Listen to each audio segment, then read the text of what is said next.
पिछली लड़ाई हुई थी तब भी तुमने तलाक की बात की थी। तुमने तो कहा कि तुम्हारे लिए ये बहुत खुशी की बात है, लेकिन फिर अचानक से कुछ दिनों बाद तुम्हारा मन बदलने लगा। किसी ने दबाव डाला या फिर क्या बात है? बताओ मुझे। मैं कुछ पूछ रहा हूं, बताओ क्या बात है? कोई प्रॉब्लम है? इस वक्त तुम्हें लगता है कि मैं जाना चाहती हूं।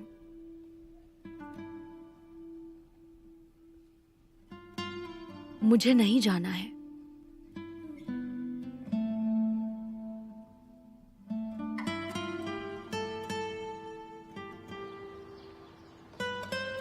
एक्चुअली हम तीनों इतने अच्छे दोस्त बन गए, ज्यादा समय से नहीं, पर पता नहीं क्यों इस बार किसी की कमी का एहसास हो रहा है, किसी के जाने का दुख।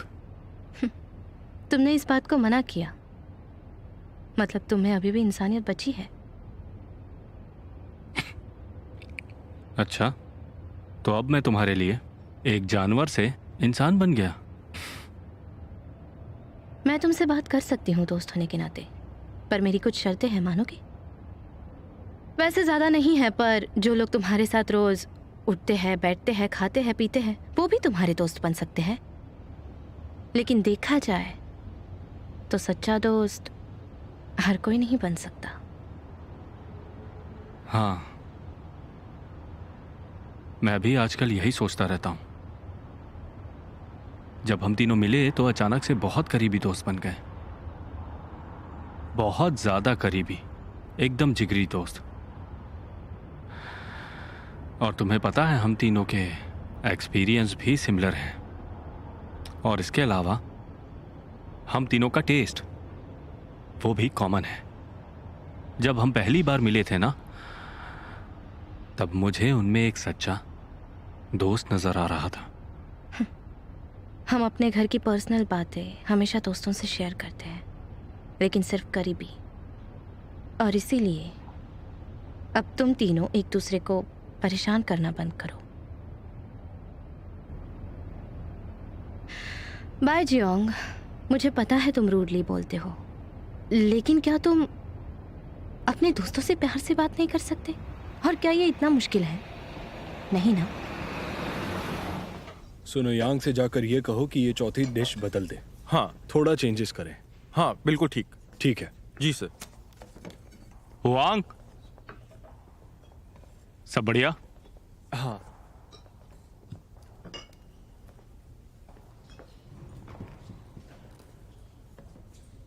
हुआंग, क्यों ना हम सब कुछ भुलाकर बात करें? मुझे तुमसे बात करनी होगी। बिल्कुल नहीं करूंगा। क्यों यार? देखो, हमारी कोई खानदानी दुश्मनी तो है नहीं। हाँ, दोस्तों के बीच की बात थी तो मैं आ गया। तो क्या अब हम फिर से दोस्त बन चुके हैं? तुम भी ना, कैसा जानवरों जैसा मुंह बना रखा है। चलो भी यार, अब दिखावा करना बंद करो। और अगर तुम्हें सच में इतना गुस्सा आ रहा है तो हम दोनों के पास तलवारें हैं, चलो मैदान में उतरें। हटो यहां से। तुम मेरी बेइज्जती करोगे। मैं तुम्हें इस बार नहीं छोड़ूंगा, समझ गए?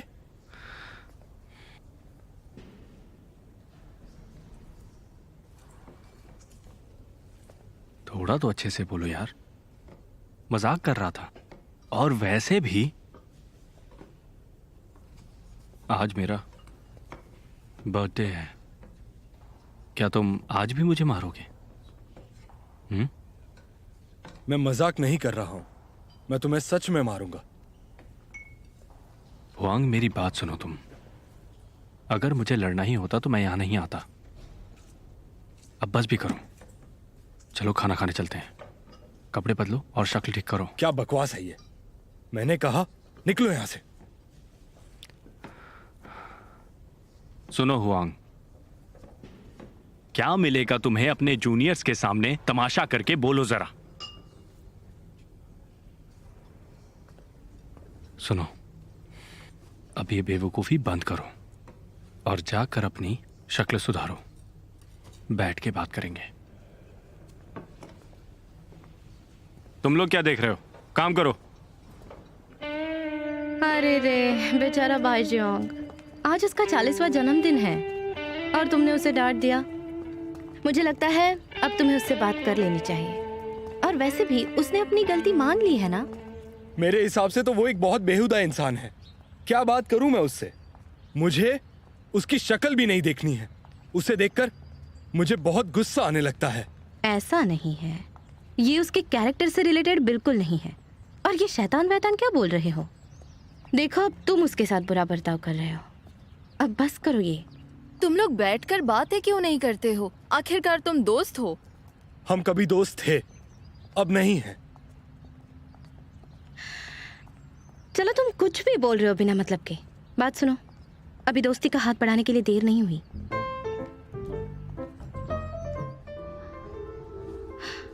लगता है वो आ गया। और वो लेट भी है। देखो तो कैसे आ रहा है। वो गधा है एक नंबर का। पता नहीं क्यों उसे देखते ही मेरा खून खौल उठता है। आ रहा है इडियट। हाँ ठीक है, तो अभी शांत हो जाओ। ये क्या है बाईजियोंग? तुम आज भी लेट आए हो। तुम्हें पता है ना हम क्यों मिल रहे हैं? तुम चाहो तो पता कर लो कितना ट्रैफिक था आज। 3 कारें जाम लगा के फंसी थी। मैं जानबूझकर लेट नहीं हुआ। ठीक है, कुछ देर के लिए तुम्हारी बात मान लेते हैं। अब बैठ भी जाओ।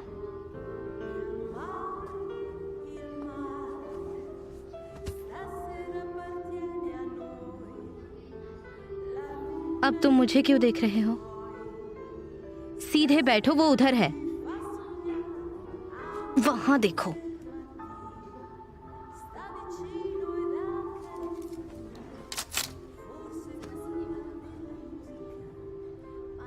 कैसे हो?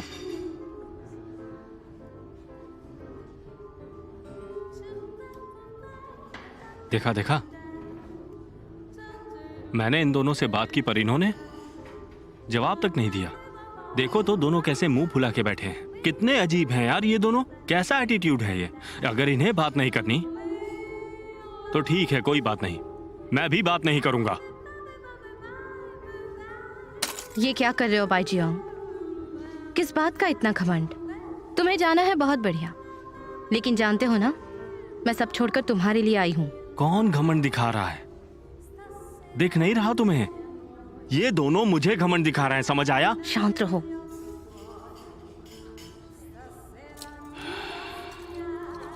मेरे लिए खड़े हो जाओ।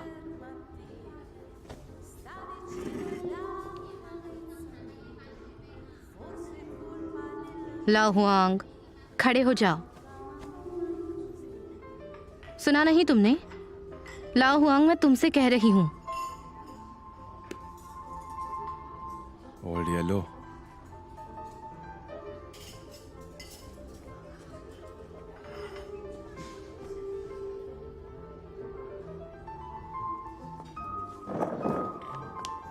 और अब मेरा क्या? क्या मैं फुटबॉल के मैदान की रेफरी हूं जो खड़ी रहूं? बाईजियोंग, लाओलान और हुआंग, तुम हैंडशेक करो और माफी मांगो।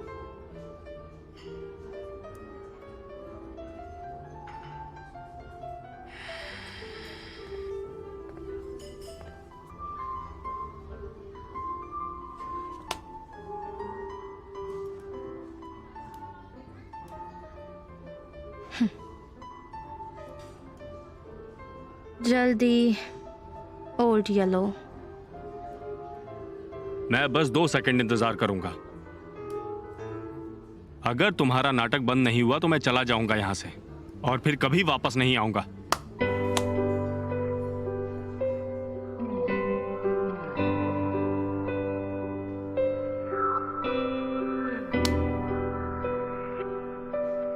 अब एक दूसरे को सॉरी बोलो। सॉरी बोलो।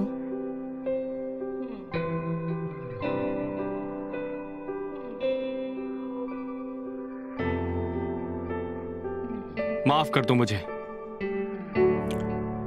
मुझे भी। और मुझे भी।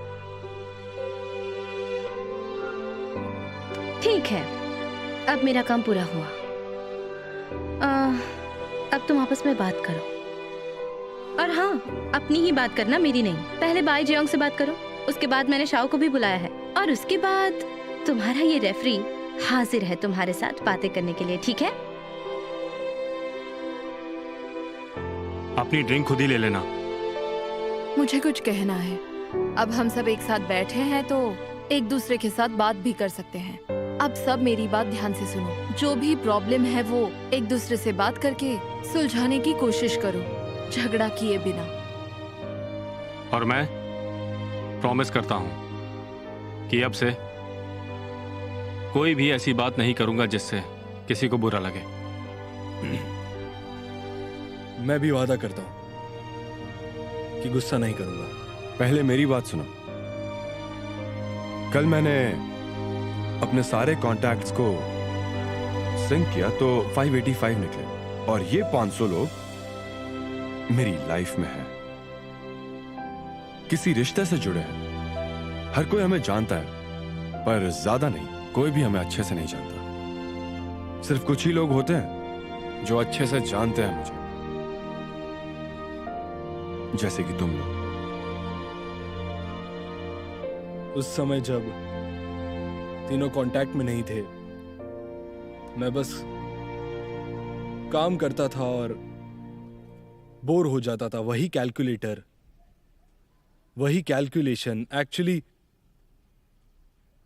यही लाइफ है। छोटे से बड़ा, जन्म से मौत तक, जो भी हमारे सामने से, हमारी आंखों के सामने से गुजरता है, वो हमारी आंखों के रेटिना में हमेशा के लिए बस जाता है। क्या तुम याद कर सकते हो कोई ऐसा जिसे देखकर तुम्हें बहुत अच्छा महसूस हुआ हो? याद करने की कोशिश करो। सिर्फ 2000 लोग तुम्हारे इतने सारे जूनियर्स और कई 100 स्टूडेंट्स को मिलाकर आम आदमी तो यहाँ तक पहुंच भी नहीं पाएगा। और जरूरी नहीं जिसे आप जानते हो वो आपको भी जाने। तुम कहना चाहते हो कि तुम जितना सोचते हो तुम्हारे दोस्त उससे भी कम हैं? किस्मत और दोस्त हम ऐसे ही नहीं बने। तुम चाहे मानो या ना मानो, हम बहुत खुश नसीब हैं और हमें इसका शुक्रिया करना चाहिए। और हमें ये सारी बातें कभी नहीं भूलनी चाहिए।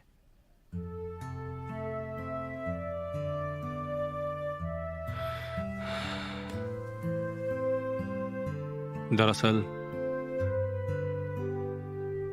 तुम दोनों से झगड़ा होने के बाद मैं बिल्कुल अकेला पड़ गया था, और घर पर अकेला पड़े पड़े बोर हो रहा था। तो सोचा कि बाहर जाऊं, नए दोस्त बनाऊं, बातें करूं। बाद में एहसास हुआ कि मैंने ज्यादातर टाइम तो शॉमी और शाओ के साथ गुजारा है। यही दोनों मेरे नए दोस्त थे जो साथ थे। इसलिए हमारे दोस्त तो हर जगह हैं। ये सब बोलना शायद जरूरी नहीं था, पर मैंने इसे डीपली फील किया है। जरूरत के समय दोनों मेरे साथ रहे, दोनों ही। मैं बस ये कहना चाहता हूं कि ये दोस्ती बनाए रखना, और मैं तहे दिल से तुम दोनों से माफी मांगता हूं। तुम दोनों मेरे दोस्त हो, अगर हो सके तो मुझे माफ कर दो। आखिरी बार प्लीज मुझे माफ कर दो।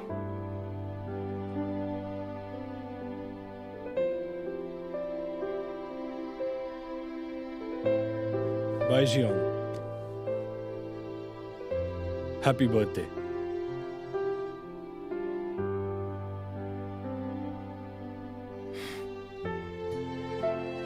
क्या हैप्पी बर्थडे? जन्मदिन तो कल था और अकेला घर पर ही पक गया था मैं। तुम खुश नहीं हो क्या? हम तुम्हें खुश करते हैं। सब कुछ तैयार, तो हम सब जाएंगे एक पिकनिक पर। कैसा लगा आइडिया? मैं नहीं आ पाऊंगी, मुझे वापस रेफरी ने बुलाया है। अब तुम तीनों मिलकर मजे से रहना।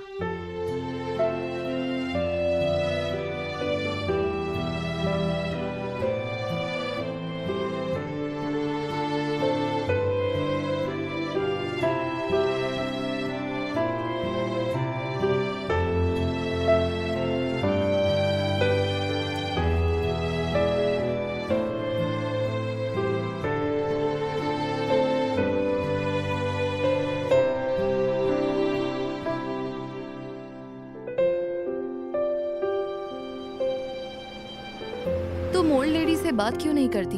मैं भी हर महीने उन्हें पैसे भेजती हूँ और परेशान हो जाती हूँ। उनके पति को पैसे देखकर खुशी होती है, मैं ज्यादा परेशान नहीं होती। तुम शर्मिंदा क्यों हो रही हो? देखो तुम एक अच्छा काम कर रही हो। जरा सोचो, बुरा काम करती तो कैसा लगता? पुरानी कहावत है, खाली समय को घर का सामान खरीदने के लिए इस्तेमाल करो। क्या खाना है, क्या पीना है। समझ गई। अब जब सब ठीक हो गया तो हम बीते हुए कल के बारे में बात नहीं करेंगे, उससे दुख होगा। हाँ बिल्कुल नहीं, कुछ अच्छी बातें करते हैं जिससे कोई भी डिप्रेस ना हो। ठीक है? ठीक है, तो फिर चलो ये बताओ कि हम फिर से जवान कैसे हो सकते हैं? मतलब क्या ट्राई करें अब हम? मैं इस बात पर तुम्हें रोकूंगा नहीं। लेकिन तुम बिल्कुल बुरा मत मानना। हाँ, मुझे लगता है कि बाल कलर करना जवान होने का बस एक ढोंग है। तो क्या तुम अपने आप के लिए ये सब रोक सकते हो? अरे यार जरा सोचो, खुद के लिए सोचो। क्या बाल डाई करना मतलब कुछ अजीब नहीं लगता क्या तुम्हें? मैं समझ गया, तुम कहना चाहते हो ये सब बेवकूफ़ी है ना? हाँ, सब बेकार की बातें हैं। मैं सोच रहा हूं कि ऐसे कठिन हालातों में ही हम अपने आप को बदल सकते हैं। ठीक है, मैं ये मानता हूं कि ये ज़्यादा इफ़ेक्टिव नहीं होगा, लेकिन जब भी अपॉर्चुनिटीज़ आती हैं कम से कम हमें कोशिश तो करनी ही चाहिए। सोफे पे बैठकर खाली सपने देखने से कुछ भी चेंज नहीं होगा, समझे तुम लोग? जवानी का एक दौर होता है, जोश से भरा हुआ। जो भी करते हैं अच्छा लगता है, हमें कुछ सीखने को मिलता है। कम से कम हम ये समझ जाते हैं क्या नहीं करना है। इसे बदलाव कहते हैं। नहीं तो हमारी उम्र में आकर कुछ ना कर पाने का पछतावा ना हो। आने वाले कल में जब हम बूढ़े हो जाएंगे तब हमें खुद से ही नफरत होगी कि हमने अपनी उन अपॉर्चुनिटीज़ को आखिर क्यों जाने दिया। आखिर में बस यही होगा। यही बात मेरे फादर ने मुझसे अपने आखिरी समय में कहा था। अब तुमने बुढ़ापे की बात की है तो बात खत्म होने से पहले क्यों ना हम कुछ नया ट्राई करें?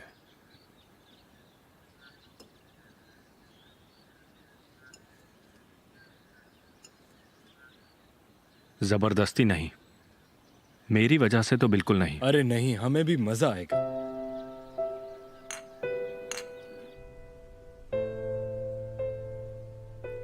जब हमारा तलाक नहीं हुआ था तो मुझे बाइजियोंग की बहुत फिक्र थी। कहीं वो ज्यादा पी ना ले, परेशान ना हो या किसी से झगड़ा ना कर ले। जब पूरी रात घर ना आए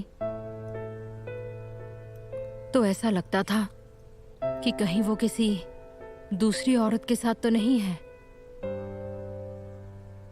जब आप रोज रोज ये सब देखते हैं तो आपको लगता है कि आपको आंखें खोलकर देखना चाहिए। आपके पास दो चॉइसेस होते हैं, या तो टूट जाओ या तलाक ले लो। बाइजियोंग मेरा पहला प्यार है जो हमेशा मेरे साथ खड़ा रहा। 10 साल की यादें सच में बहुत मुश्किल है उन यादों को भुला पाना। लोग जिंदगी से चले जाते हैं पर यादें रह जाती हैं। बहुत अकेलापन, कंफ्यूजन और खाली सा लगता है।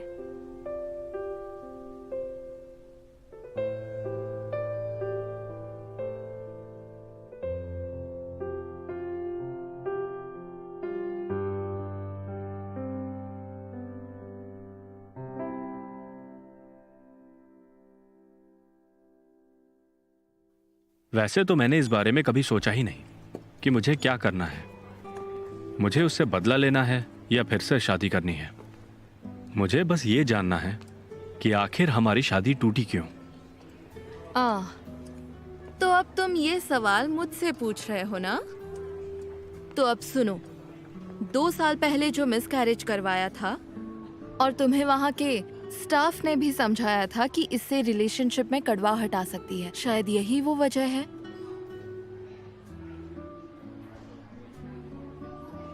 मैं सच में वो बच्चा चाहता था, पर वो नहीं चाहती थी। उसे लगता था मैं इमैच्योर हूं, सीरियस नहीं हूं, एक बाप की जिम्मेदारी नहीं उठा सकता मैं।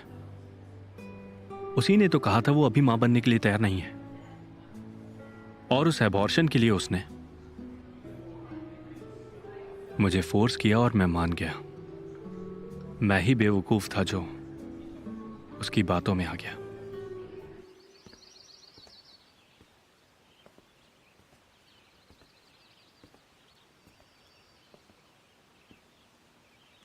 कैसा इत्तेफाक है। हाँ,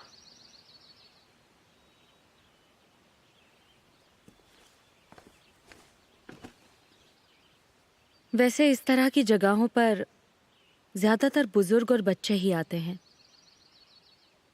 लेकिन तुम और मैं, हमारी उम्र के लोग भी आते हैं। मुझे लगता है परिवार और दोस्तों को छोड़कर ये जगह सुकून भरी है। हम अब जवान नहीं रहे, और देखा जाए तो हम दोनों के यहाँ आने का एक ही रीजन है, दुख और डिप्रेशन। वो तो है।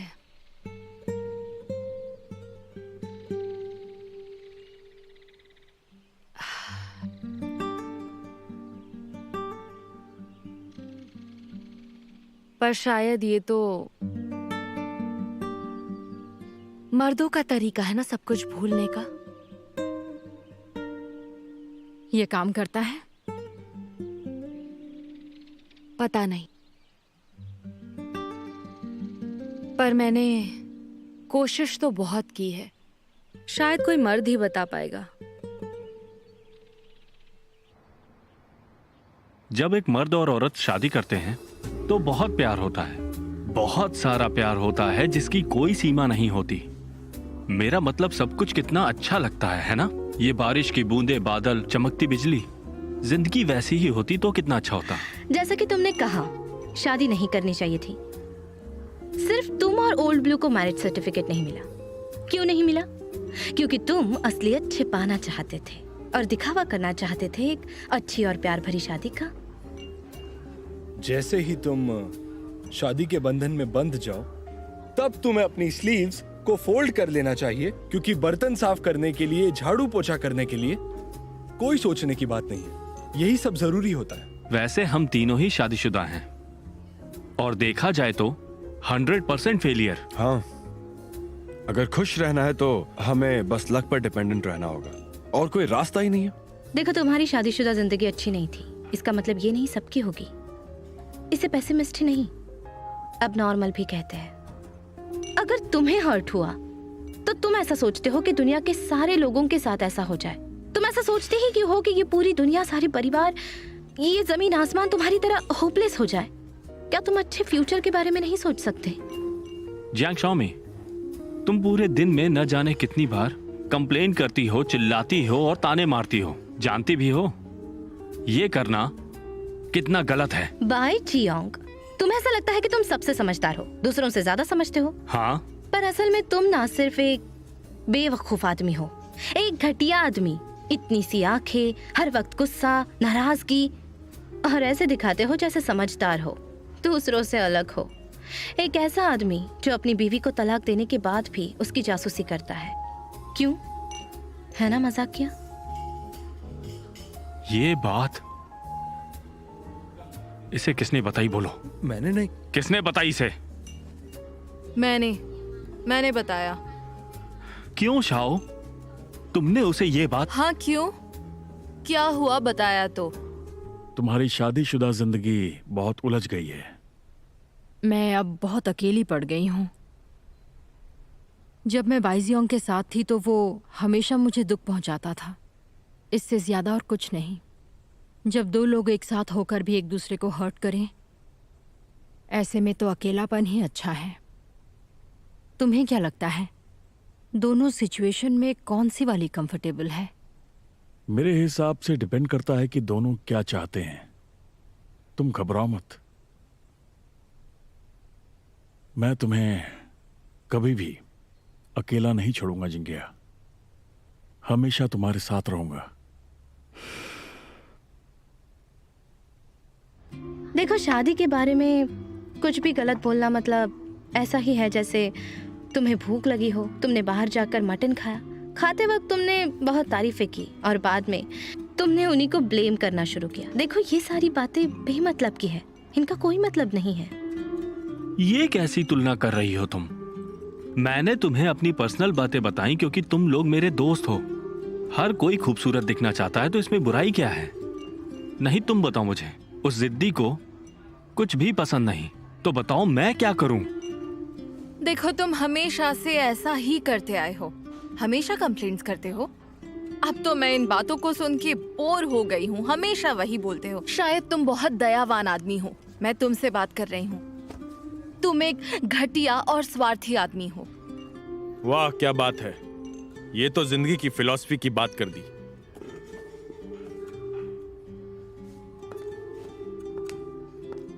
ये कौन है? मैं अपने दोस्तों से बात कर रही हूँ। हमें परेशान करना छोड़ोगे? नहीं छोड़ूंगा, मैं तो परेशान करूंगा। चलो कहीं और चलते हैं। कहीं मत जाओ, मुझे तुम्हारे साथ बैठना है। ऐसे मत करो, अपने दोस्तों से मिलवाओगी नहीं? जल्दी बोलो। अच्छा है, तो आज तुम मुझे पूरे पैसे दे दो। मैं तुमसे कह चुकी हूँ, मेरे पास कोई पैसे नहीं है। कितना झूठ बोलती है।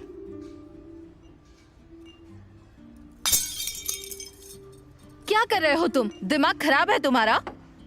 मैं गुस्से में हूं और बहुत परेशान हूं, इसलिए मैं यांग शॉमी को थोड़ा परेशान कर रहा हूं। बदतमीज, दोबारा ऐसा करने की हिम्मत मत करना। तुम बीच में मत बोलो।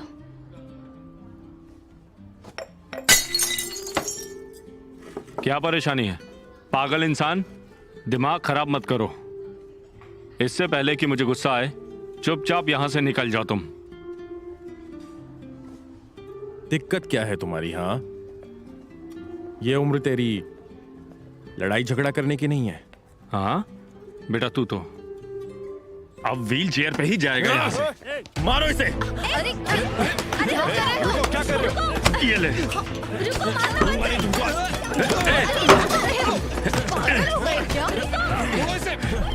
मारो इन्हें। छोड़ो मुझे, छोड़ो, हटाओ। भाईजियांग, देखो क्या हो गया। क्या हुआ? चलो, आराम से, संभल कर, बैठ जाओ, बैठ जाओ। यहाँ बैठ। हाँ, यहीं बैठ जाओ। कुछ नहीं होगा। तुम ठीक हो? कोई क्या हुआ प्रॉब्लम नहीं, तुम्हें? कुछ ज्यादा लगा तो कोई नहीं? प्रॉब्लम नहीं है। लगी तो नहीं भाईजियांग? वो तुम लोग ठीक तो हो? हाँ हाँ, कहाँ गए वो लोग? हाँ, वो मेरा पति है।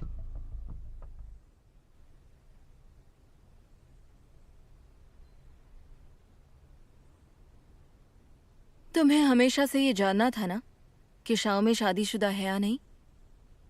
हाँ, वो शादीशुदा है। वाह, ये तो नई बात पता चली है मुझे। पर वो दोनों पहले ही अलग हो चुके हैं। शाओमी को तलाक चाहिए, पर वो दे नहीं रहा। शादीशुदा औरत दिखावे की शादी से भागना चाहती है। ओल्ड ब्लू तुम औरतों को जिन 4 शब्दों में डिफाइन करते थे, क्या मैं आज अपने पति को उन 4 शब्दों में डिफाइन करूं? सिर्फ खाना और पीना।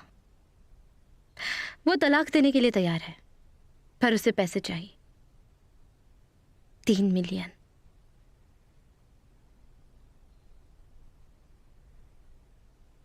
इतने पैसे कहां से लाओगी? मैं अब परेशान हो गई हूं उससे। लेकिन वो मेरा पीछा ही नहीं छोड़ता।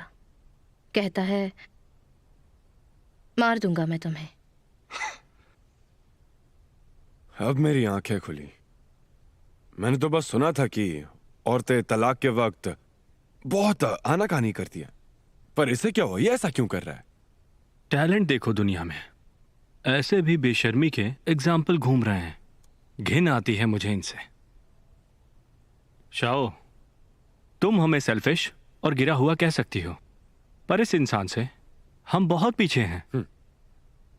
मुझे माफ करना शौमी, जो तुम्हारे सामने ये कहा, पर उसे ये बोल देना। ठीक है। वैसे भी मेरे पास इतने पैसे नहीं। वो आता है, परेशान करता है और चला जाता है। पिछले 1 साल से वही कर रहा है वो। कोई मदद चाहिए, पैसे से या कुछ भी, झिझकना मत, बोल देना।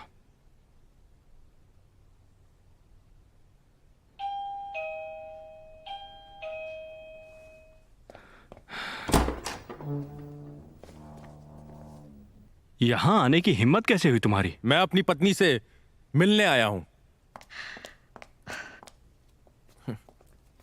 देखो, तुम मुझे परेशान कर सकते हो लेकिन मेरे दोस्तों को नहीं, वरना अच्छा नहीं होगा। तुम मेरी पत्नी हो, मुझे देखना है तुम आखिर किस किस के साथ हो। तुम इन जैसे लोगों से बिल्कुल दूर रहो। किसको देखना है? चलो निकलो यहां से, चुपचाप निकल जाओ। ये तुम्हारा घर है ना? काफी अच्छी जगह है वैसे। हाँ, तुम्हारे पास बहुत सारा पैसा हो या नहीं हो, मेरी पत्नी को पटाना हो तो काफी माल होना चाहिए। मेरी बात तुम्हें समझ आ रही है ना? हाँ, अपनी बकवास बंद करो और चले जाओ यहां से, वरना मैं अभी पुलिस को बुला लूंगा। बुलाओ। मैं अपनी पत्नी से मिलने आया हूं, तुम पुलिस को क्या कहोगे? मैं बस यहां यही कहने आया हूं। शाओ में, या तो तुम मुझे पैसे दे दो या फिर मेरे साथ मेरी पत्नी बनकर रहो। मेरे साथ खाओ पियो, मुझसे प्यार करो। ऐसे मुझे आंखें फाड़ फाड़ कर क्या देख रहा है? मैं तुमसे पूछ रहा हूं शाओ में, हाँ, क्या तुम्हारे दोस्तों को पता है कि तुम यहां आने से पहले क्या क्या करती थी? तुम्हारा पास क्या है? क्या ये जानते हैं? या मैं कुछ हेल्प करूं तुम्हारे दोस्तों को बताने मुंह में? बंद करो, सब खत्म हो चुका है। अब निकलो यहाँ से, समझ गए? हाँ, शाओ, तुम अब भी वैसी ही हो। हाँ, तुम बिल्कुल नहीं बदली। फिर मिलता हूं तुमसे। मुझे अभी तक समझ नहीं आ रहा, उसे यहां का पता कैसे चला? किसने बताया होगा उसे यहां का पता? किसी ने नहीं बताया। शराब पीने और खाने के अलावा उसकी एक और आदत है, ट्रैकिंग। उसने जरूर मुझे ट्रैक किया होगा।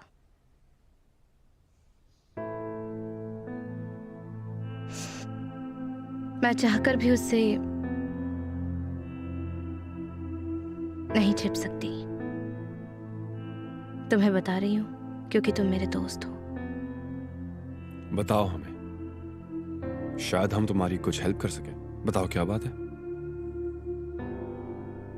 तुम मेरे पास्ट के बारे में हमेशा जानना चाहते थे ना, मेरी हिस्ट्री कैसी है? मेरी हिस्ट्री बहुत कॉम्प्लिकेटेड है और बाई ने तो मेरे टैटू पर भी सवाल किया था। और तुम सही भी हो, वो मेरी जिंदगी का एक अलग पहलू था। अगर मैं मेरी मां के शब्दों में बताऊं तो मैं एक बुरी लड़की थी।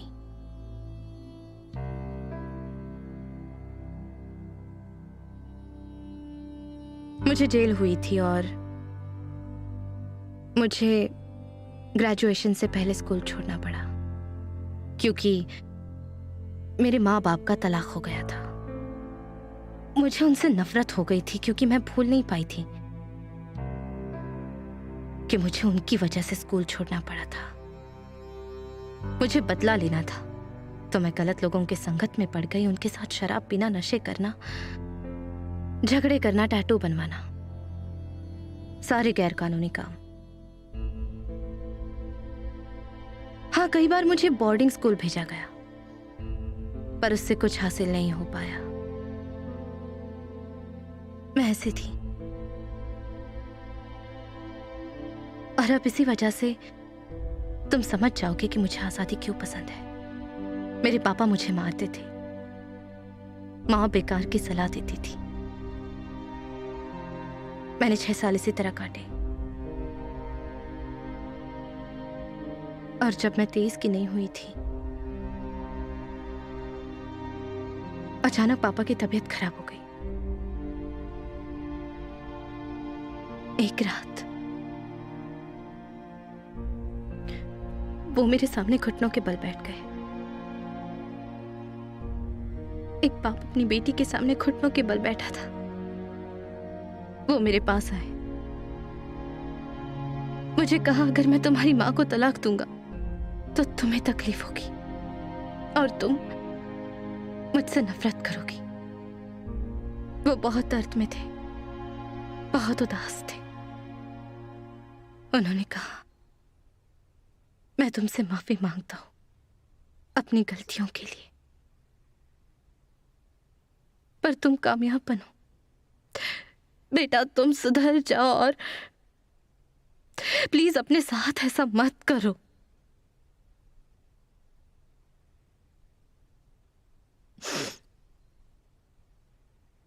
अपनी जिंदगी खराब मत करो। पापा के मरने के बाद जो मेरा बॉयफ्रेंड था, उसे किसी ने मार दिया बिजनेस हथियाने के लिए।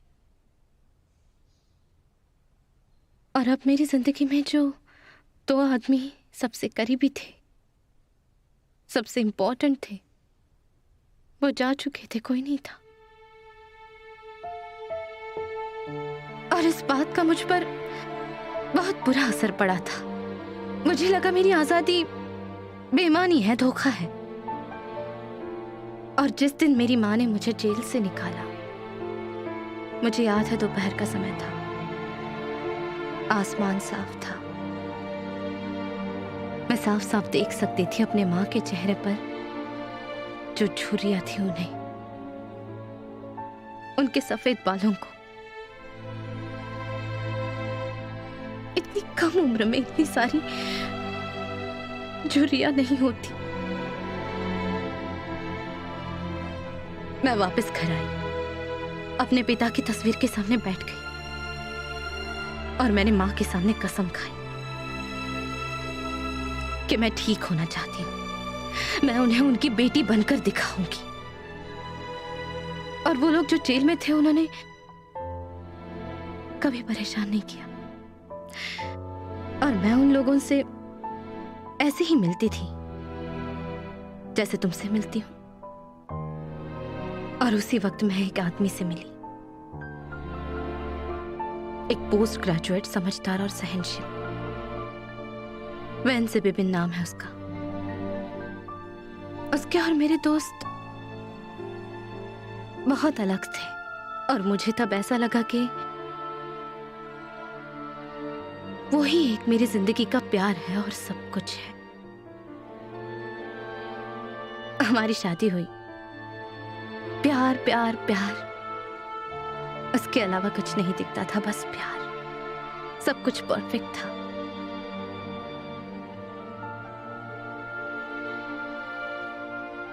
कोई परेशानी नहीं थी।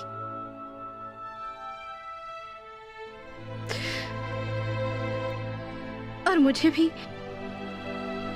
उसके अलावा कुछ नहीं दिखता था। हम दोनों की एक छोटी सी दुनिया थी। और ये सारी बातें मेरे लिए सब कुछ थी।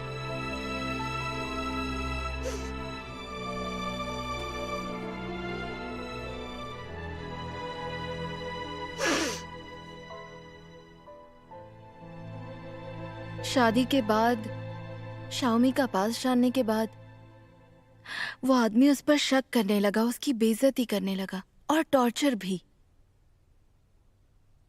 वो दिखने में जितना अच्छा है, अंदर से उतना ही सेल्फिश, बेहुदा और घटिया इंसान है वो, बहुत बुरा इंसान, दुनिया का सबसे घटिया आदमी।